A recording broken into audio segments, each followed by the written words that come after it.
So when it comes to love versus someone raised on survival, me personally, I'm a survivor, and I choose someone raised on love who's willing to understand what it's like to be a survivor. I'm gonna say that you could be raised on both.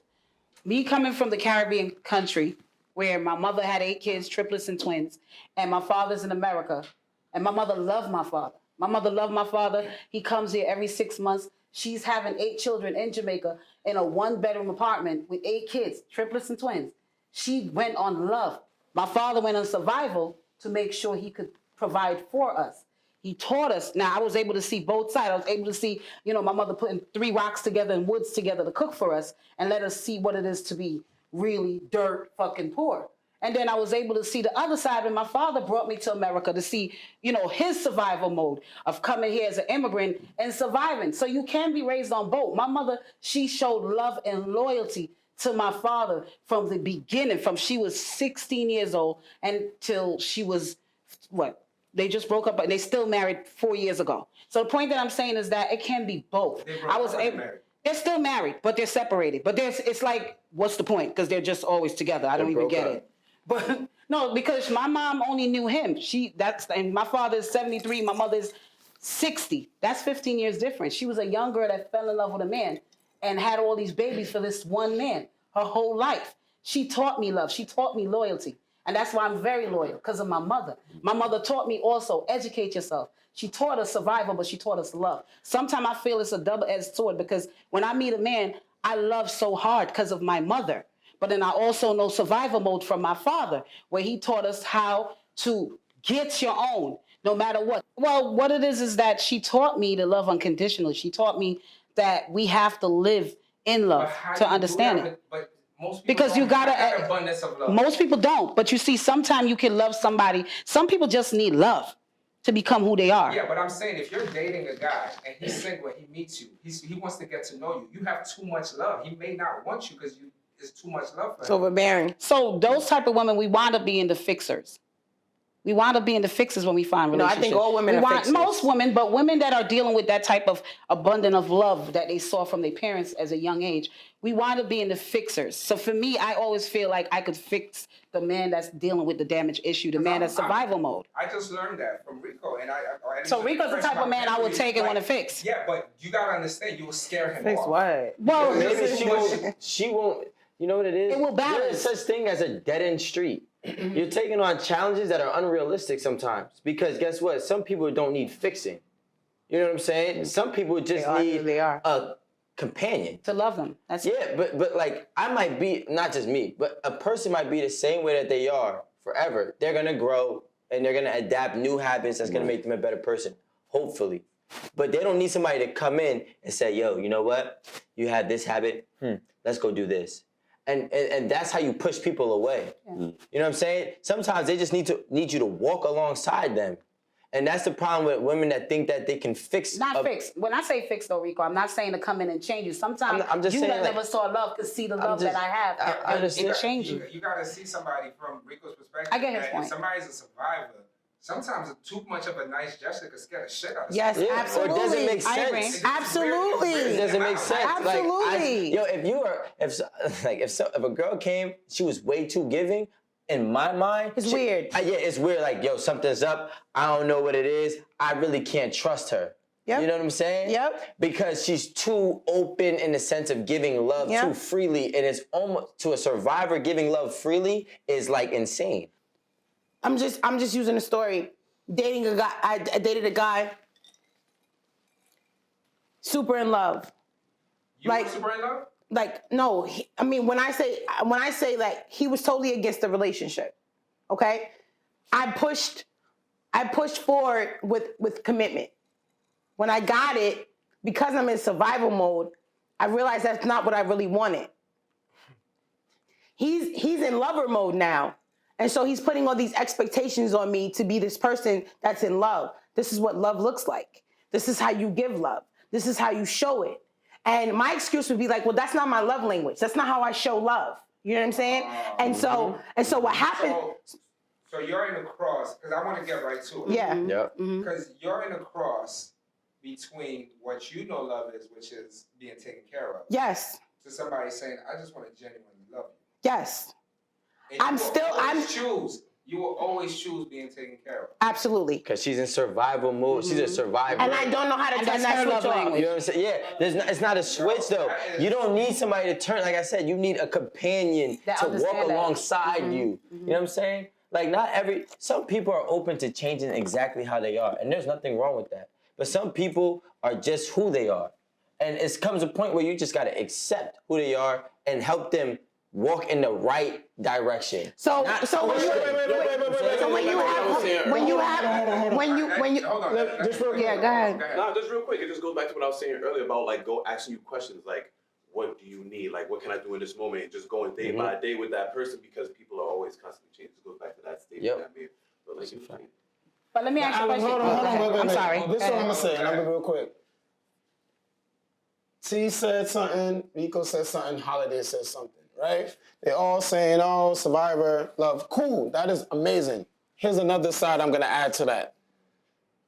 People find your fucking tribe. Meaning, sometimes it ain't gonna work. Lover, survivor, lover. You find the person that works for you.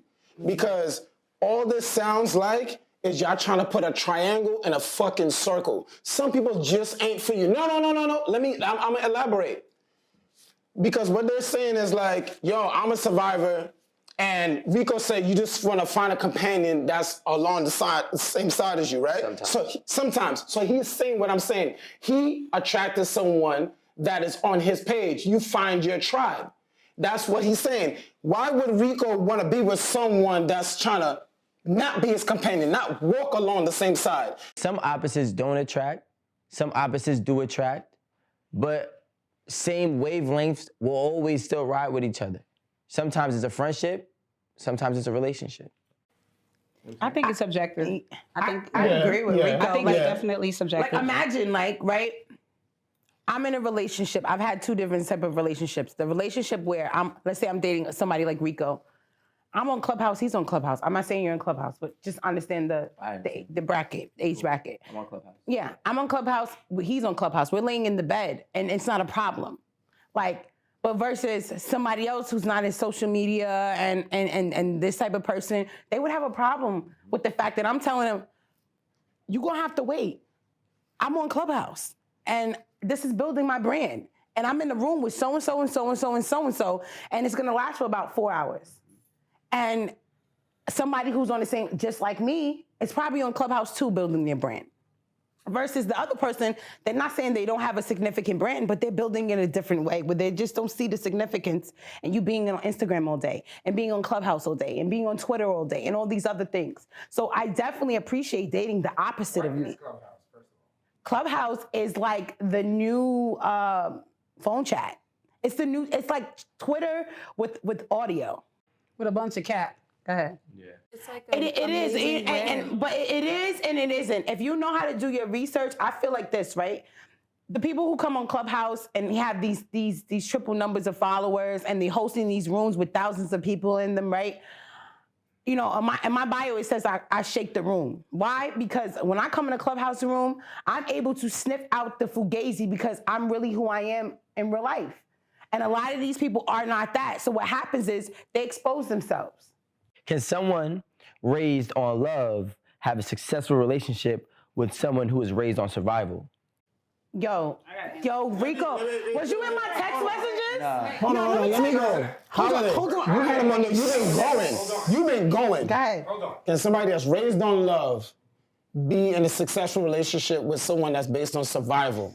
The only way that can coexist if that person that's raised on survival is open to hearing the person that's on love, and the person that's on love is open to hearing the person that's in survival. Talk more, talk more. No, because at the end of the day, right?